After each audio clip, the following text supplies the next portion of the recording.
오늘은 레이 커즈와일의 마음의 탄생 이 책을 리뷰해 보도록 하겠습니다. 이제 알파고 이후에 우리 사회에서도 인공지능에 대한 관심 혹은 염려 같은 게 많이 늘었는데요. 현재 미국의 기술 기업들의 이 인공지능과 관련된 담론을 이끌고 가는 몇 사람들이 있습니다. 이제 그 중에 하나가 이 레이 커즈와일인데요. 이 사람의 책을 보면서 한번 인공지능에 대해서 이제 기술 기업 쪽의 사람들이 어떠한 의견들을 갖고 있는지를 한번 살펴보도록 하겠습니다. 일단은 레이 커즈와일에 대해서 이제 이해를 할 필요가 있을 것 같습니다. 이 사람은 일단은 발명가고 컴퓨터 과학자고 공학자고 또한 미래학자입니다. 그리고 이제 특이점주의자라고 이렇게 설명이 되어 있는데요. 2045년에 완전한 기술적 특이점이 찾아와 자신을 포함한 생존자들이 기계와 융합해 영생을 누릴 수 있으리라고 보고 있습니다. 그러니까 이제 특이점이라는 것은 이제 개념적인 것 말고 우리가 일반적으로 통상적으로 사용하는 그런 어법은 이제 인공지능과 인간의 지능이 이제 크로스하는 날이 온다. 그러니까 이제 인공지능이 인간의 두뇌의 그 지능과 대등한 수준까지 올라가는 순간이 오는데 그것을 우리는 특이점이라고 부르고 있습니다. 물론 원래의 정의는 그러한 개념이 아닙니다. 그것에 대해서는 다음의 책을 통해서 한번 말씀을 드릴 거고요. 그리고 그의 대표작은 이제 특이점이 온다라는 책이고요. 이 책이 가장 유명한 책인데 이제 마음의 탄생이 비교적 최근에 쓴 책이기 때문에 업데이트된 내용이 있지 않을까 싶어가지고 이 책을 한번 이제 살펴보고 있습니다. 이 책은 이제 예전에 제가 공부하는 모임에서도 같이 공부를 했었는데 시간이 좀 지나가지고 저도 한번 되새김질을 할 겸 한번 살펴보고 있습니다. 일단 커즈와일은 이제 뭐 이제 미국을 만든 혁명가 16명 중 한 명으로 뽑혔고 MIT 출신입니다. 그리고 그 인공지능 분야의 권위자 마빈 민스키 굉장히 유명한 분이시죠. 그분 밑에서 공부를 했습니다. 그리고 이제 2013년에 구글 창립자 2인 중 한 명인 레리 페이지에게 자신이 인공지능 회사를 만들 건데 투자할 의향이 없냐고 물었다가 레리가 차라리 구글에 모든 자원이 있으니 입사하라고 권유했는데 받아들였습니다. 그리고 구글에서 기술부 이사로 일하고 있다고 합니다. 그의 주장의 독특한 점은 많은 과학자들과 미래학자들이 인간과 같은 지능을 가진 인공지능의 출현이 인류를 위협할 것이라고 생각했던 것과는 달리 인공지능과 인간의 두뇌가 자연스럽게 하나가 될 것이라고 본다는 것입니다. 인간은 점점 기계처럼 될 것이고 기계는 점점 인간처럼 될 것이라고 보고 있습니다. 우리의 뇌를 인터넷에 연결할 수 있게 되면 우리 모두는 각자 더 독특한 존재가 될 수 있을 것이라고 합니다. 그에 대한 소개는 이렇게 간단하게 살펴보았고요. 이제 본격적으로 책의 내용으로 들어가면은 경우에 따라서는 책이 잘 안 읽힐 수도 있을 것 같습니다. 뇌과학이나 신경과학에 전문적으로 공부한 내용들을 바탕으로 해서 책의 내용을 기술했기 때문에 어떤 그런 용어들에 대해서 거부감이나 혹은 낯설게 느끼시는 분들은 좀 어렵게 느끼실 수도 있을 것 같습니다. 근데 일단은 그의 생각 혹은 그가 기반하고 있는 어떤 사상적 기초, 기반 그런 것들을 이해를 하면은 용어의 어려움들은 좀 있겠지만은 기본적인 그의 생각을 이해하는 데 있어서는 크게 어려움은 없을 것이라고 생각하고 있습니다. 그러니까 그의 생각은 이제 계산주의, 마음이론, 혹은 연결주의에 기반하고 있거든요. 그래서 이제 일반적으로는 이 계산주의와 연결주의를 우리가 대립적으로 보는 경우가 있는데, 이제 또 어떤 학자들은 연결주의를 계산주의의 일종으로 보거든요. 그래서 이제 레이 커즈와일도 이제 계산주의와 연결주의 그 위에서, 그 바탕 위에서 이야기를 하고 있습니다. 그러면 이제 계산주의가 무엇이냐라고 했을 때, 이제 간단하게 말씀을 드리자면은 인간의 마음의 상태, 이런 것들은 결국에는 계산과 본질적으로 다르지 않다. 그리고 계산을 잘 해낼 수 있는 기계, 그것이 이제 컴퓨터 아니겠습니까? 그러니까 인간의 마음도 일종의 어떤 패턴이고 알고리즘이다. 그리고 계산이다. 그리고 그 알고리즘, 그리고 계산, 혹은 패턴, 이러한 작업들을 잘 수행할 수 있는 것이 컴퓨터다. 그렇다면은 인간의 지능 또한 우리가 컴퓨터로 구현하지 못할 이유가 있겠는가라는 것이 기본적인 아이디어입니다. 이것을 이해하시고 이제 이후의 내용들을 보시면은 그래도 좀 더 이해가 쉽지 않을까 싶습니다. 그러면 이제 이 책의 내용을 조금 한번 살펴보면, 이 책에서 나는 인지, 기억, 비판적 사고를 담당하는 뇌 영역인 심피질의 기본적인 알고리즘을 설명하는 패턴 인식 마음 이론을 제시할 것이다. 심피질의 메커니즘을 완벽하게 이해하는 단계는 아니지만 패턴 인식 마음 이론으로 뇌 작동 메커니즘을 어느 정도 이해하면 알고리즘을 설계할 수 있다. 뇌 역시 정보를 저장하고 처리한다는 측면에서 컴퓨터와 크게 다르지 않다. 그리고 컴퓨테이션의 보편성으로 인해 뇌와 컴퓨터의 유사성은 겉으로 보이는 것보다 훨씬 크다는 것을 알 수 있다. 그러니까 이제 뇌는 컴퓨터다. 간단하게 이것을 하나 기억해 주시고요. 또 하나 이 책들을 관통하는 핵심적인 주장은 진화 과정은 추상성의 수준이 더 높아지는 과정이며 그 결과 진화의 속도는 점점 빨라지고 진화의 산물이 지닌 복잡성과 능력은 기하급수적으로 증가한다는 것이다. 나는 이런 현상을 수학가속 법칙이라고 이름 붙였고 이는 생물학적 진화는 물론 기술적 진화에도 모두 적용된다고 주장한다. 그러니까 이제 인간의 마음은 컴퓨터인데 컴퓨터의 기능이 언제 인간의 지능을 따라잡을 수 있을 것인가 했을 때 기술이라는 것이 결국에는 수학가속 법칙에 의해서 기하급수적으로 기술 수준이 향상되고 있기 때문에 어느 순간에는 인간의 뇌와 맞먹는 정도의 어, 그런 수준까지 컴퓨터가 도달할 수 있다. 그리고 그 날이 멀지 않았다라고 주장하는 것입니다. 그러니까 한 축은 패턴 인식 마음 이론, 또 한 축은 수학 가속 법칙, 이게 있고요.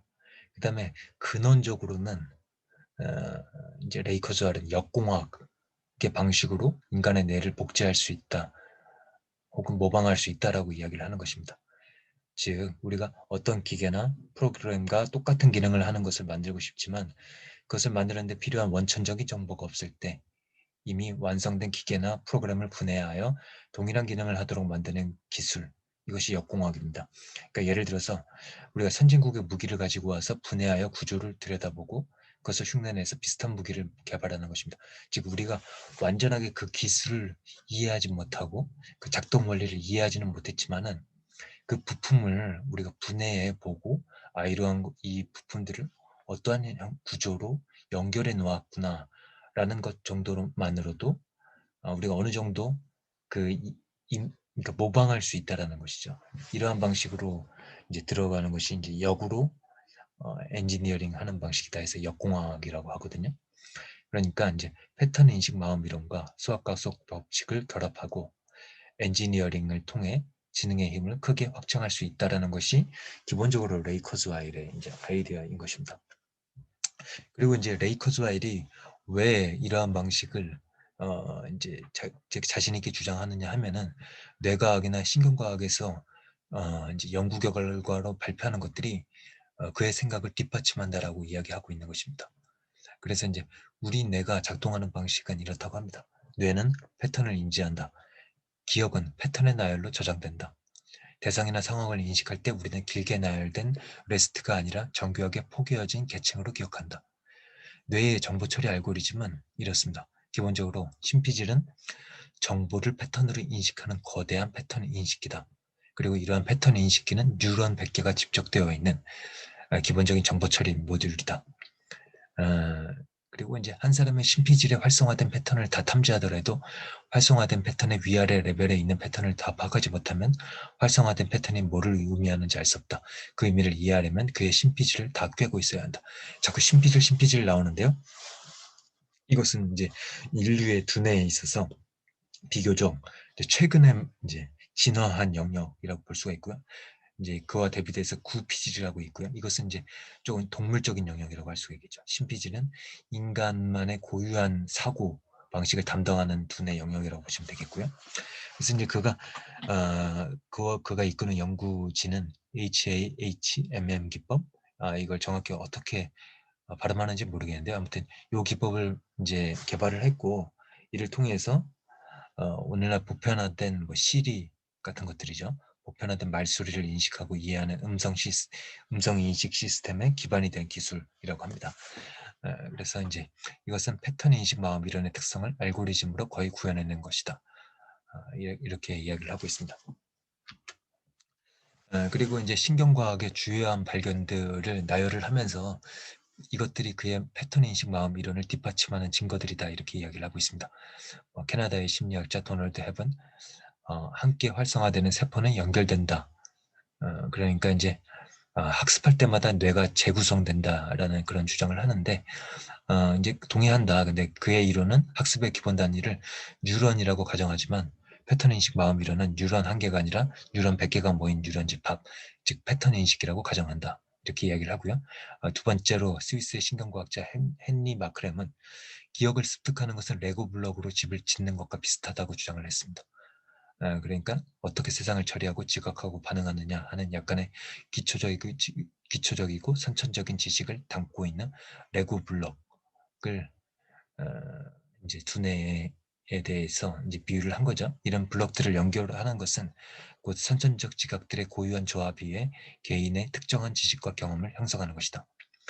마크렘이 제안한 레고 블록은 내가 앞에서 설명한 패턴 인식 모듈과 완벽하게 일치한다. 그다음에 세 번째, 미국의 신경과학자 마리나 베드니라는 사람의 연구 결과인데요. 선천적 맹인의 왼쪽 시각 피질은 언어를 관장하는 영역과 거의 유사하게 작동하는 것으로 드러났다. 물리적으로 멀리 떨어져 있는 신피질 영역, 또 개념적으로 매우 다른 영역이 본질적으로 똑같은 알고리즘을 사용한다. 그러니까 서로 기능을 대체할 수 있다. 그러니까 인간의 두뇌는 모듈화되어 있다. 이렇게 주장을 하는 것이죠. 그러니까 패턴 인식 마음 이론은 무수한 연구 결과와 생각 실험에서 얻은 모든 제약을 충족시키는 유일한 신비질 모형이다. 이렇게 주장을 하고 있습니다. 그래서 이제 올드 브레인, 뉴 브레인 이렇게 이야기를 하는데 아까 신피질 그것은 이제 뉴 브레인에 해당되는 것입니다. 그래서 이제 올드 브레인은 포유류 이전부터 존재했던 뇌로서 쾌감과 공포 경험을 관할하고 뉴 브레인은 올드 브레인의 비교적 원시적인 알고리즘을 이해하고 그것을 자신의 기준에 맞게 조작한다고 합니다. 그래서 생각은 뉴 브레인에서 발생하지만 감정은 올드 브레인, 뉴 브레인에서 모두 발생한다. 따라서 인간의 행동을 모방하려면 올드 브레인과 뉴 브레인을 모두 모형화해야 한다. 하지만 인간의 인지지능만을 모방하고자 한다면 신피질만 연구해도 충분하다. 올드 브레인의 기능은 직접 인코딩할 수도 있다. 그리고 이제 어떻게 보면은 이제 이 계산주의 혹은 이제 좀 더 포괄적인 의미에서는 기능주의라고 이야기를 하는데요. 이러한 것들은 이제 인간의 두뇌의 본질적인 것은 기능이다 혹은 계산이다 이렇게 이야기를 하거든요. 근데 이제 그러한 것들은 어떤 수적이고 양적이고 수치화된 것들, 패턴화된 것들로 인간의 두뇌에 접근하는 건데 그런 것들이 어떻게 인간의 의식이나 인간의 자유의지나 인간의 어떤 질적인 경험들을 어떻게 그것들로 구현할 수 있을 것인가라고 했을 때 이제 레이 커즈와일의 대답은 이렇습니다. 양적 개선은 질적 개선으로 이어질 수 있다. 호모사피엔스의 가장 중요한 진화는 양적인 것이었다. 즉 이마가 넓어지면서 더 많은 신피질을 확보한 것이다. 신피질이 늘어남으로써 개념적으로 높은 수준에서 생각할 수 있게 됐으며 이로써 예술과 과학과 같은 다양한 분야의 발전을 이끌어낼 수 있었다. 비생물학적 형태로 신피질을 더 많이 확보할 수 있다면 지금보다 훨씬 더 높은 수준의 추상적 사고를 할 수 있게 될 것이다. 그러니까 이제 뭐 예를 들어서 알파고와 이세돌이 격돌을 했을 때 알파고라는 그 이름 뒤에는 수많은 연산을 동시에 이제 수행하고 있었던 수많은 컴퓨터들이 존재했다고 하잖아요. 그러니까 이제 컴퓨터의 어떤 양적인 계산 능력을 늘리면 그리고 그 능력을 기하급수적으로 발전을 시키면 결국에는 그것이 어느 순간에는 질적인 도약을 할 수 있다는 것이 레이 커즈와일의 관점인 것입니다. 물론 여기에 대해서는 반론도 있습니다. 그가 스스로 책에서 거론하고 있는 반론들입니다. 하나는 수학가속 법칙은 물리학 법칙이 아니라는 것이었죠. 그런데 이제 커즈와일은 이렇게 이야기를 합니다. 과학적 법칙은 대부분 물리학 법칙이 아니고 이 과학적 법칙들은 낮은 수준에서 벌어지는 무수한 사건들 사이에서 솟아나는 속성을 바탕으로 만들어진다. 이렇게 이야기를 하는데요. 약간 좀 어려울 수가 있고 잘 이해가 안 될 수 있는데 그 뒤에 나오는 내용을 보면은 이해가 갑니다. 기체의 전반적인 속성은 연력학 법칙에 따라 매우 정확하게 예측할 수 있다. 수학 가속 법칙도 마찬가지다. 각각의 기술 프로젝트와 기여자들의 활동을 예측할 수 없다. 그럼에도 가격 대비 성능이나 용량과 같은 기본적인 척도로 수량화한 전반적인 궤도는 놀랍도록 예측 가능한 경로를 따른다. 이렇게 이야기를 하고요. 두 번째로 이제 왓슨, IBM의 왓슨이죠. 이제 이것이 이제 퀴즈 프로그램에서 뭐 거의 인간을 다 이기지 않습니까? 그래서 이제 왓슨이 퀴즈 프로그램에서 뭐 답을 잘 찾아내긴 하지만 그것이 인간의 지능과는 본질적으로 다르다라고 이제 주장하는 사람들이 있습니다. 이제 예를 들어서 통계적 확률을 바탕으로 해답을 찾아낼 뿐 이것은 진정한 이해를 한 것은 아니라고 주장을 하는데 이것에 대해서 레이 커즈웰은 이렇게 대답을 합니다. 인간의 신피질에 분산되어 있는 신경 전달 물질의 농도와 중복되는 연결 패턴도 통계적인 정보이다. 이제 썰 어떻게 보면은 레이 커즈웰가 이제 대비되는 그런 위치에 있다라고 사람들이 많이 생각을 하죠. 이제 썰은 중국어 방이라는 어떤 이제 사고 실험으로 유명한데요. 이것이 계산주의 진영에 타격을 가했다고 여겨지기 때문에 레이 커즈웰과 대립적인 그런 진영에 존재한다 이렇게 사람들이 많이 이해를 하고 있습니다. 하지만 이제 레이 커즈웰이 이렇게 이야기를 하는 겁니다. 썰은 오늘날 컴퓨터 프로그램에서 진정한 이해와 의식을 추론내기 어렵다고 하지만 인간의 뇌도 마찬가지다. 신피질의 패턴 인식기들은 어떤 알고리즘에 따라 작동할 뿐이다. 어떤 알고리즘에 따라 작동하는 것이 진정으로 이해하고 의식하는 것이 아니라면 인간의 뇌도 마찬가지로 아무것도 이해하거나 의식하지 못한다고 결론 내려야 한다. 그러니까 이제 존 썰 그리고 계산주의, 기능주의 요 진영들이 대립을 하는데요. 존 썰의 중국어방은 인간의 의식 그것을 가지고선 이제 계산주의 영역에 대해서 공격을 하는 거죠. 근데 이제 사람들이 여기서 착각하는 것이 그렇다고 해서 존 썰이 어떤 인간에 대해서 인간이 물리적인 바탕 위에서 존재하는 것이다라는 것까지 부정하는 것은 아니거든요. 그러니까 레이 커절이나 마찬가지로 일종의 물리주의적이고 유물론적인 그러니까 인간의 두뇌가 물질로부터 비롯된다라는 그런 주장에 대해서는 이제 존설도 이제 동의를 하고 있습니다. 다만 인간의 의식 이 부분에 대해서는 계산주의 방식으로는 명확하게 해명이 되지 않았다라고 주장하고 있을 뿐인 것이죠. 이 부분에 대해서는 추후에 기회가 된다면 좀 더 자세하게 살펴보도록 하겠습니다. 이렇게 해서 이제 간단하게 이제 마음의 탄생 이 두꺼운 책의 주요한 내용들 혹은 이 책을 이해하기 위해서 우리가 살펴봐야 할 내용들에 대해서 간단하게 살펴봤는데요. 더 자세한 내용은 물론 이제 이 책이 두껍기 때문에 좀 더 풍부한 내용들이 있습니다. 그래서 좀 더 궁금점이나 흥미가 생기신 분들은 이 책을 좀 더 보시면 되겠고요. 물론 이 책의 주장도 트랜스 휴머니즘을 주장하시는 그런 기술자들이나 그런 미래학자들의 그런 일종 이제 하나의 진영에 속한 논리일 뿐이죠. 그와 대비되는 주장을 하는 사람들은 이제 하이되거나 어떤 이제 현상학이나 해석학 진영의 철학을 인용을 해서 이제 이들을 비판하는 그런 진영도 있거든요. 이에 대한 책도 있습니다. 그래서 제가 이제 차근차근 한번 이런 분야에 대해서 리뷰를 해보도록 하겠습니다. 그러면 오늘은 일단 마음의 탄생 이 책에 대한 리뷰를 마치도록 하겠습니다. 네, 감사합니다.